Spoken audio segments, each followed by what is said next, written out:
संतोषी माता की जय। सर्व सुख प्रदायिनी माँ संतोषी भक्तों की समस्त मनोकामना को पूर्ण करती है। आइए हम सभी श्रवण करें माँ पराम्बा संतोषी माता के व्रत की कथा। 7 वारों में शुक्रवार माँ संतोषी का दिन होता है। ये व्रत 16 शुक्रवार तक किया जाने का विधान है। इसमें सूर्योदय से पूर्व ही उठकर घर की सफाई इत्यादि करके, स्नान इत्यादि करके माँ की पूजा आराधना करने के साथ साथ कथा भी श्रवण करना चाहिए। और इस दिन शुक्रवार को खट्टी चीजें बिल्कुल भी नहीं खानी चाहिए। आइए हम सभी सुनते हैं संतोषी माँ के व्रत की कथा। एक बुढ़िया थी जिसके 7 बेटे, 6 कमाते थे, एक नहीं कमाता था। वह बुढ़िया उन 6 को अच्छी रसोई बनाकर बड़े प्रेम से खिलाती, लेकिन 7वें को बचा खुचा भोजन ही देती थी।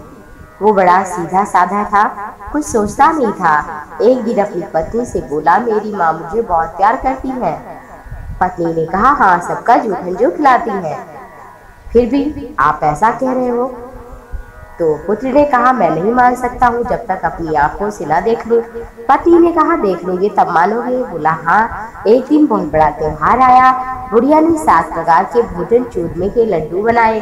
7वां लड़का ये बात देखने के लिए सिर दर्द होने का बहाना करके पतला सा कपड़ा ओढ़कर रसोई घर के पास सो गया और लेट गया और देख रहा था कि माँ ने आसन सुंदर बिछाए हैं, 7 प्रकार के भोजन और लड्डू परोसे और 6 पुत्रों को अच्छे प्रकार से खिला रही है। और जब 6 उठ गए तो माँ ने उनकी थालियों से जूठन इकट्ठा किया और उससे एक लड्डू बनाया, 7 को बुला कर दिया। अरे आजा तू भी खा ले, तेरे 6 भाई भोजन करके गए हैं। वो बोला, माँ मुझे भूख नहीं है, मैं भोजन नहीं करूँगा, मैं परदेश जा रहा हूँ। माँ ने कहा, कल जाना है तो आज ही चला जा, अभी जा। उसने कहा, हाँ माँ जा रहा हूँ। ऐसा कहकर वह घर से निकल पड़ा। चलते समय अपनी पत्नी की याद आई। वो भी काम कर रही थी, गौशाला में कंडे बना रही थी। पत्नी से बोला, हम विदेश परदेश जा रहे हैं, तुम कुछ समय यहाँ रहो, फिर मैं आऊँगा। पत्नी ने कहा, ठीक है, जाइए आप, जाओ पिया आनंद से, हमारी सोच हटाए राम भरोसे हम रहे, ईश्वर तुम्हें सहाय, देव निशानी आपनी, देख धरू में धीर, सुधी हमारी ना विसारियो, रखियो मन गंभीर। इस पर वो लड़का बोला, मेरे पास कुछ नहीं है, ये अंगूठी है सो ले लो, मुझे भी अपनी कोई निशानी दे दो। पत्नी बोली, मेरे पास क्या है, गोबर से लगा हुआ हाथ। ऐसा कहकर पत्नी ने पीठ पर गोबर की हाथ से थाप बना दी। लड़का चल पड़ा। ऐसा कहते हैं इसी कारण से विवाह में पत्नी पति के पीठ पर हाथ का छापा मारती है। चलते समय वह दूर देश में पहुंचा। वह एक व्यापारी की दुकान पर जाकर बोला, भैया मुझे नौकरी पर रख लो। व्यापारी को भी एक नौकर की आवश्यकता थी। बोला, तनख्वाह तभी देंगे जब काम देखेंगे, तो तुम यहीं रह जाओ। सुबह 7 बजे से रात्रि 12 बजे तक नौकरी करता। थोड़े ही दिनों में सारा लेन देन हिसाब किताब करने लगा।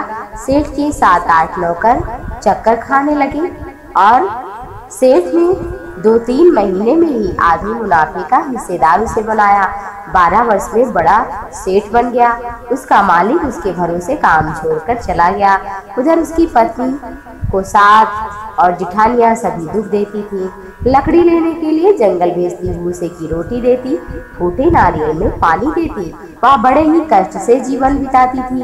एक दिन की बात है, जब लकड़ी लेने जा रही थी तो रास्ते में कई औरतों को व्रत करते देखा। पूछने लगी, बहनों किसका व्रत है, इससे क्या होता है? तो एक स्त्री बोली, ये संतोषी माँ का व्रत है, इसके करने से मनोवांछित फल प्राप्त हो जाता है, इससे गरीबी चिंता दूर हो जाती है, मुकदमा नष्ट होता है, कलह रोग नष्ट हो जाता है, संतान सुख, धन प्रसन्नता, शांति, मनपसंद वर भी मिल जाता है, बाहर पति गया हुआ तो आ जाता है।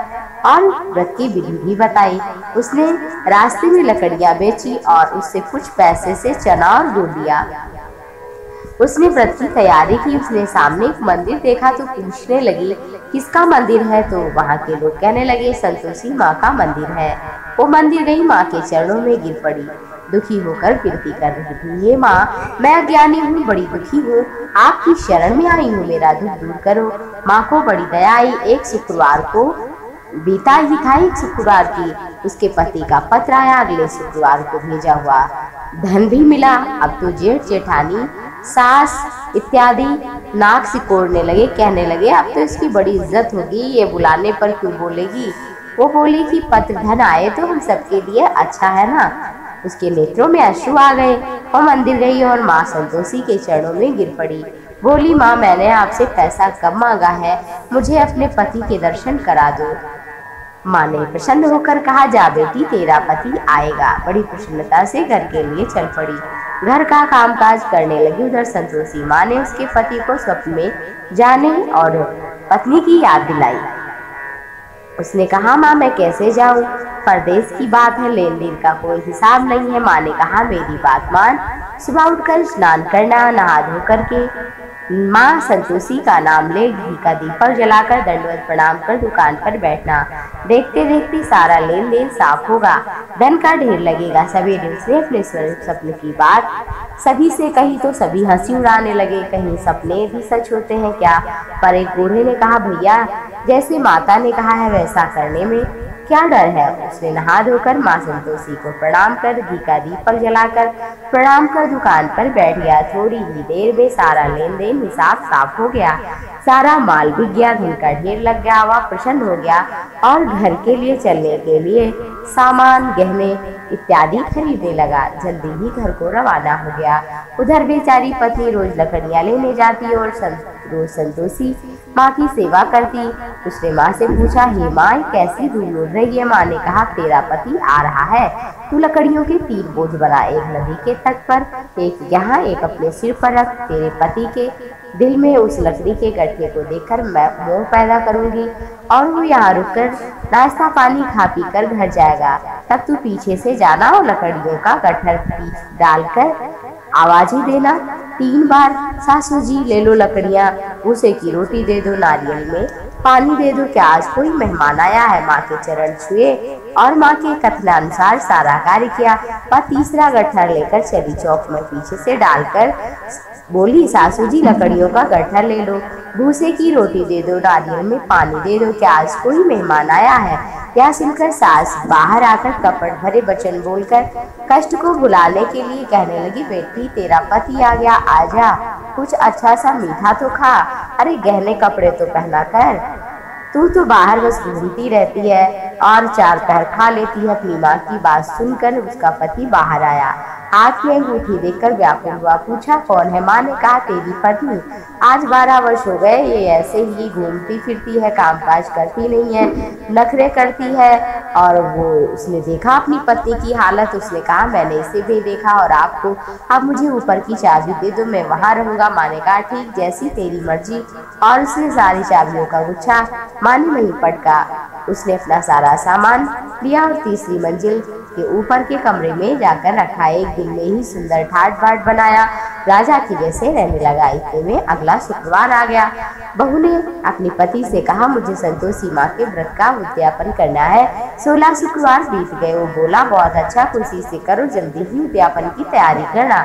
उसने जेठ के लड़कों को भोजन करने के लिए कहा। उन्होंने मान लिया। पीछे से जेठानियों ने अपने बच्चे को सिखाया, तुम लोग खटाई मांगना जिससे उसका व्रत पूर्ण हो। लड़कों ने जिमकर खटाई मांगी। बहू बोली, भाई खटाई तो किसी को नहीं मिलेगी, ये तो संतोषी माँ का व्रत है, इसमें खटाई नहीं खाना चाहिए। लड़के खड़े हो गए और बोले, हमें अब पैसा दे दो, अब हम अपने घर जा रहे हैं। उसने बहू ने कुछ समझा नहीं, क्या भेद है, पैसे दे दिए और बच्चे गए इमली खटाई खरीद कर खाने लगे। इस पर संतोषी माँ ने क्रोध किया। राजा के दूत उसके पति को पकड़ कर ले गए।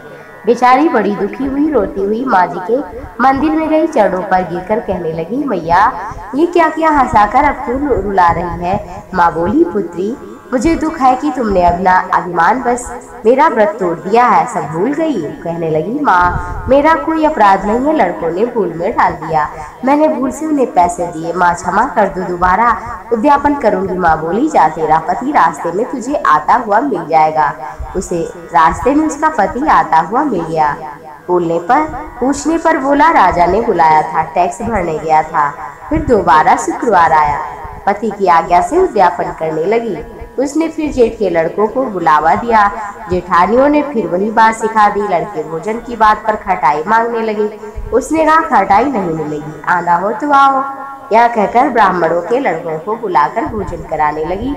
यथाशक्ति रक्षा दी। संतोषी माँ का व्रत पूर्ण हुआ। माँ बड़ी प्रसन्न हुई और 9वें महीने में माँ की संतोषी की कृपा से चंद्रमा के समान सुंदर पुत्र हुआ। अपने पुत्र को लेकर वो प्रतिदिन मंदिर जाती। एक दिन संतोषी माँ ने सोचा, ये रोज मंदिर आती है, मैं भी चलूं, इसका घर देखूं, इसके घर को पवित्र करूं। लेकिन माँ ने भयानक रूप बनाया। गुड़ और चने से सना हुआ मुंह, ऊपर को सूंड के समान होठ, जिस पर मक्खियां भिनभिना रही थी, और इसी सूरत में घर गई। देहली पर पैर रखते ही सास चिल्लाने लगी, देखो कोई डाकिनी आ रही है, भगाओ नहीं तो खाएगी। लड़के भागकर खिड़की बंद करने लगे। साथ में लड़के की बहू खिड़की से देख रही थी। वो तो संतोषी माँ की भक्त थी। कहने लगी, चिल्लाकर मेरी माँ मेरे घर आई है। बच्चा दूध पी रहा था, दूध पीने से हटाने लगी। इतने में सास बोली, देखो कैसे पागल उतावली हो रही है, बच्चे को ही हटा रही। इतने में संतोषी माँ की प्रताप से जहाँ तहाँ लड़के ही नजर आने लगे। बहू बोली, मैं जिनका व्रत करती हूँ ये वही संतोषी माँ है। ऐसा कहकर उसने सारी खिड़कियाँ खोली। सबने फिर संतोषी माँ के चरण पकड़े और विनती करने लगे, हे माँ, हम मूर्ख हैं, ज्ञानी है, पापिनी है, आपके व्रत विधि प्रभाव को नहीं जानते। आपका व्रत भंग करके हमने बहुत बड़ा अपराध किया, हमें क्षमा कर दो। जब बहू ने कहा तो जगदम्बा माँ संतोषी ने क्षमा कर दिया और बहू ने माँ से ये वर मांगा, हे माँ, जो भी संतोषी माँ की कृपा से उनकी कथा श्रवण करे, उनका व्रत करे और संतोषी माँ के दिन यानी शुक्रवार के दिन खटाई इत्यादि ना खाए, ना किसी को खिलाए, हे माँ, उसके ऊपर आप सदैव कृपा करना, प्रसन्न रहना, उसकी समस्त मनोकामनाओं को पूर्ण करना। बोलो संतोषी माता की जय।